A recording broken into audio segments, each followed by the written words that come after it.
नोएडा में कड़ाके की ठंड के बीच सबसे ज्यादा खतरा अगर किसी को है तो वो है सड़क पर रात में गुजरने वाले लोगों को। सरकार और प्रशासन रैन बसेरे और अलाव के बड़े बड़े दावे कर रही है, लेकिन क्या ये दावे जमीनी हकीकत में बदल पा रहे हैं? आज हम आपको दिखाएंगे रैन बसेरों का रियलिटी चेक, जहां दावों और हकीकत के बीच बड़ा फासला नजर आया। देखिए हमारी ये खास रिपोर्ट।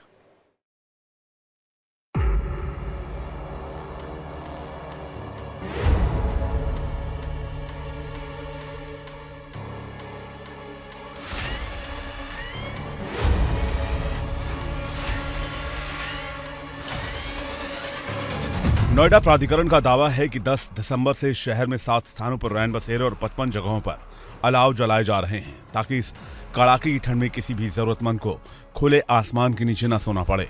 लेकिन जब हमारी टीम ने इन दावों की हकीकत जानने जमीन पर उतरी तो तस्वीरें कुछ और ही कहानी बयां करती दिखी। इस समय हम मौजूद हैं नोएडा के सेक्टर 49 रैन बसेरे पर, जिसको नोएडा प्राधिकरण ने तैयार किया गया है। यहाँ आपको दिखा दें, जिसमें मैं अभी कैमरामैन से कहूँगा वो दिखाएं कि क्या है सच्चाई नोएडा अथॉरिटी की। आप देखिए रैन बसेरा यहाँ बना हुआ है, ये लिखा हुआ है सीधा कि रैन बसेरा बरौला सेक्टर 49 नोएडा प्राधिकरण वर्ष अगले 3। लेकिन वहीं अगर देखा जाए तो यहाँ पर ताला नज़र आ रहा है। यहाँ पर न तो कोई गार्ड है न कोई और है, और आप देखें जिस तरह से यहाँ पर गेट पर ताला लगा हुआ है, दोनों गेट ताला लगा है, अंदर पूरा खाली पड़ा हुआ है। नोएडा स्टेडियम के पास बने इस रैन बसेरे में पुरुष और महिलाओं के रहने के लिए अलग अलग इंतजाम किए गए हैं। लेकिन हैरानी की बात यह है कि महिला रैन बसेरे के बाहर न तो कोई महिला गार्ड नजर आई और न ही कोई कर्मचारी। सेक्टर 49 के सामुदायिक केंद्र में बने रैन बसेरे में तो बोर्ड तो लगा है, लेकिन गेट पर 2-2 ताले जड़े हैं। न कोई चौकीदार न कोई कर्मचारी। और इसी रैन बसेरे से कुछ ही दूरी पर फुटपाथ पर ठंड में ठिठुरते लोग रात गुजारने को मजबूर हैं।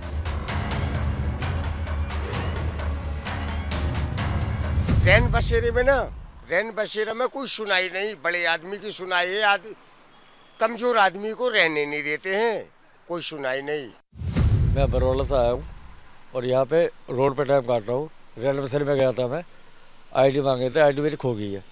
अंदर उन लोगों ने घुसने नहीं दिया मुझे। बाबूजी लोग बाग कुछ दे जाते हैं, ले लेते हैं, कोई खाना दे देता है, कोई पैसा दे देता है, कोई आटा दे देता है, सर कोई राशन दे देता है। इधर कोई बच्चे का पेट बढ़ जाता है, मांग तांग के कोई अगरबत्ती धंधा ऐसा कर लेते हैं।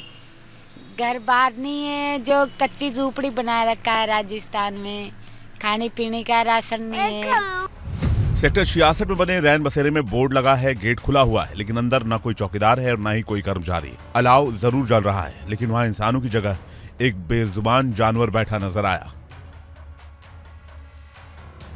नोएडा से उलट संभल में तस्वीरें कुछ अच्छी दिखी। डीएम खुद मौके पर जाकर निरीक्षण कर रहे हैं, तो एसपी ने चंदौसी रेलवे स्टेशन पर गरीब और असहाय लोगों से मुलाकात की और आवश्यक निर्देश दिए। रैन बसेरी की व्यवस्था की है, और आज जो स्टेशन के सामने रैन बसेरा है चंदौसी में, उसका निरीक्षण भी किया है। उसमें आज 2 लोग रह भी रहे थे, वहाँ अलाव की भी व्यवस्था है।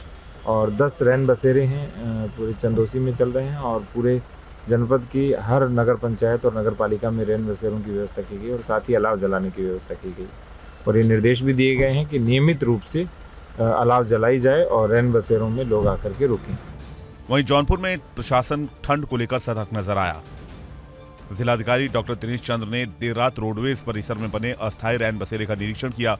जरूरतमंदों को कंबल बांटे और व्यवस्थाओं की समीक्षा की गई। भदोही में भी प्रशासन एक्टिव मोड में है। भदोही में 140 स्थानों पर अलाव जलाए जा रहे हैं और 7 रैन बसेरे पूरी तरह काम कर रहे हैं।